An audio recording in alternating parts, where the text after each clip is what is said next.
Hi, in this situation here, we have set up an equipment list.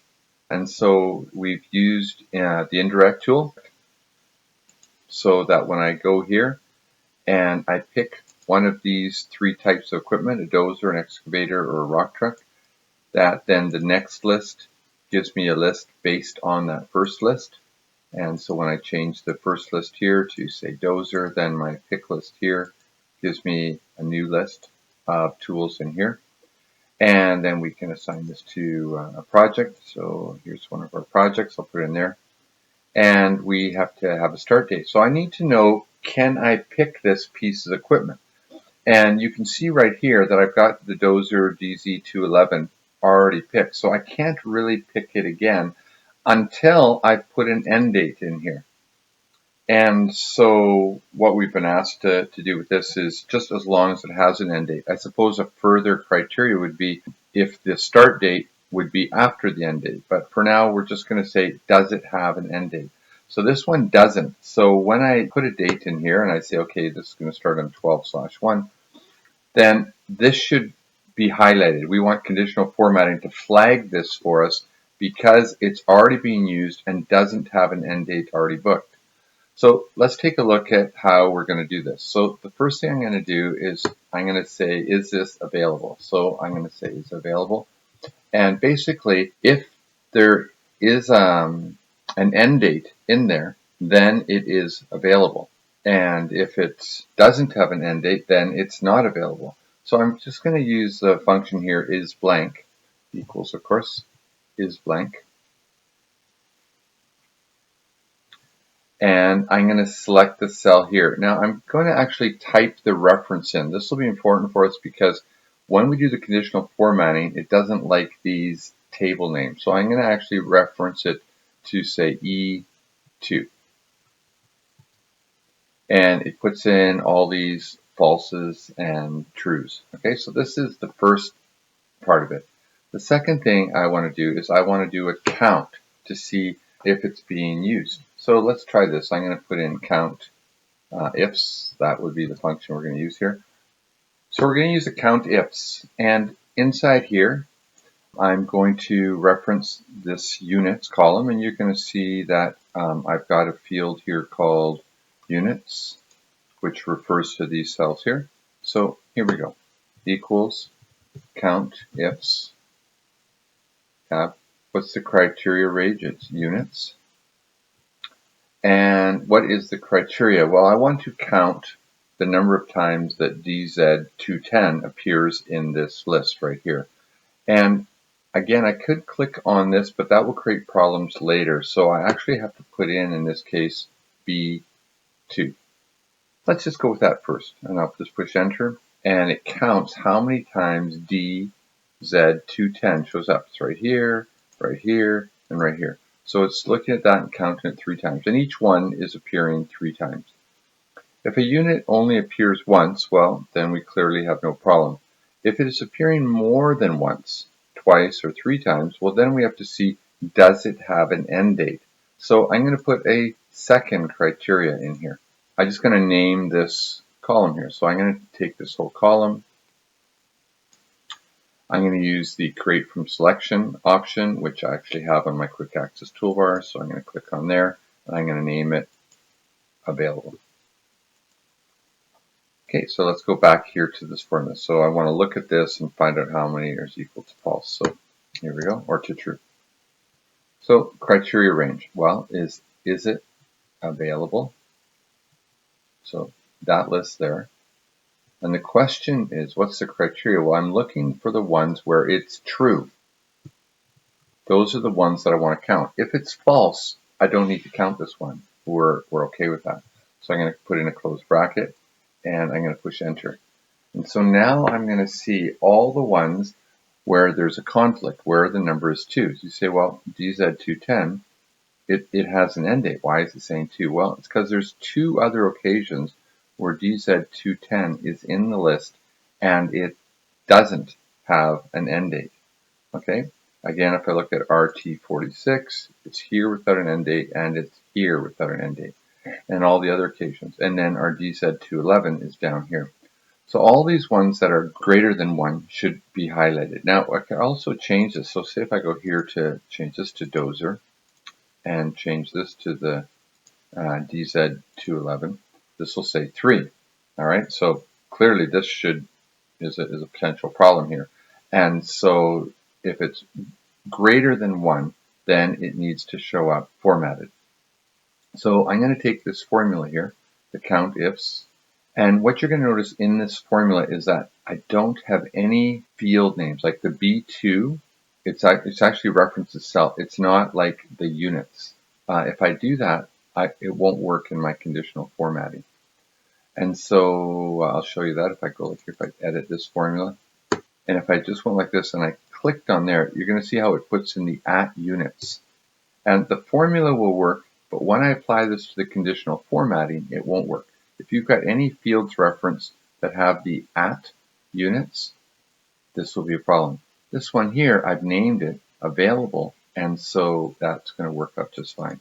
So I'm going to click on that, and I'm going to say, no, this should be B2. And put that formula in. So all the way down, you're going to see this is just referencing that. All right, so what I want to have conditional formatted is anytime this formula is greater than 1. And so I'm going to select this whole formula. I'm going to copy it. I'm going to press escape to just get out of this rule. And we want to apply the conditional formatting to all of these cells here, to the unit. So let's go do this. I'm going to go to Home. Go to conditional formatting. I'm going to go to manage rules for a minute just to double check. No rules are in place here. So I just want to make a new rule. The rules can be based on a format. And I'm going to put this formula. Now this formula will give me an answer like 1, 2, or 3. And so that won't work for conditional formatting. Conditional formatting always has to have a true or a false. So I'm going to say, show me the ones where this formula is greater than 1. This will be a true or a false. No other options in there. I'm going to go to format here, and I'm going to apply color, and hit OK, and hit OK, and I can hit apply for a minute, and you're going to see all these cells are colored. I'm going to hit OK, and this works great. So this one here, I'm going to go to the DZ210 and say, yeah, we actually are going to be done with this one, so I'll just say 11/20, put that in, and all of those ones go away. Now, sometimes this list is going to become really long, and so it might not be immediately obvious. This could be once here, and then once, 100 rows down here. So I think that you could do a filter on this by just right-clicking on here and say filter by the cell value, and it's going to summarize just for those cells, and it'll make it easier for you to find those problems. I'm going to go to data and use the clear filter button, which I've added to my quick access toolbar. I'm just going to click on that and clear that. Now, sometimes it shows up like 3 times, and let's just say that I go in here and I put in a filter date on here. So I'm going to say this is done, 12/1. And it's still showing up because, well, it's showed up 2 times here. And as equipment gets reused, you're going to end up with a long list of this DZ211 being used. And of course, the only ones you want to see is where the end date is blank.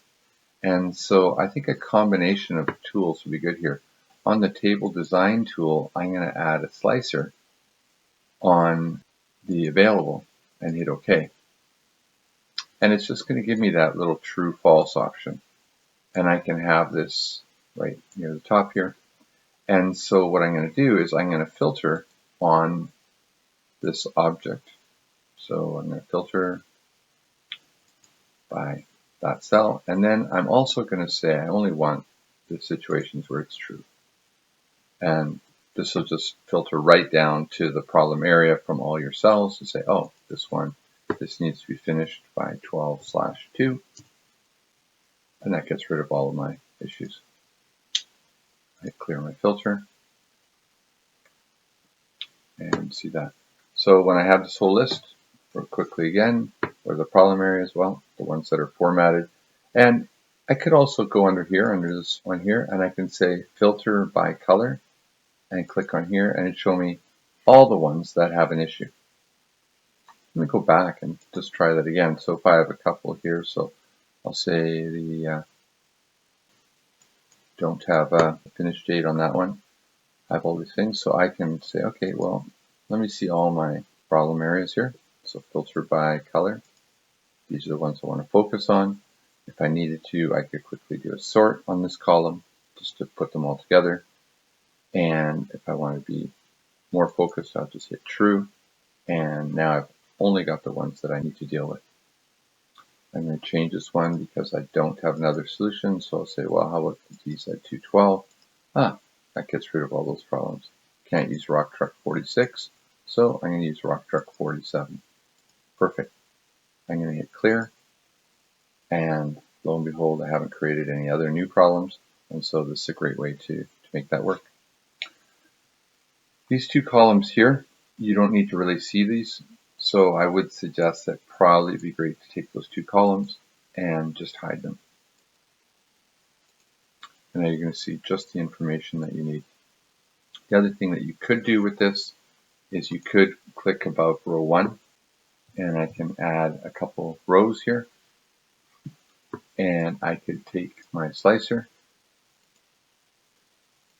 Notice I got the slicer toolbar, and I'm going to say add 2 columns. I can go to slicer settings, and I can say don't display the header. And now I'm going to have this very small box right here.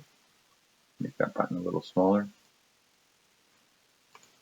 And so this is nice. The only problem with this is as you scroll down, your slicer will go away.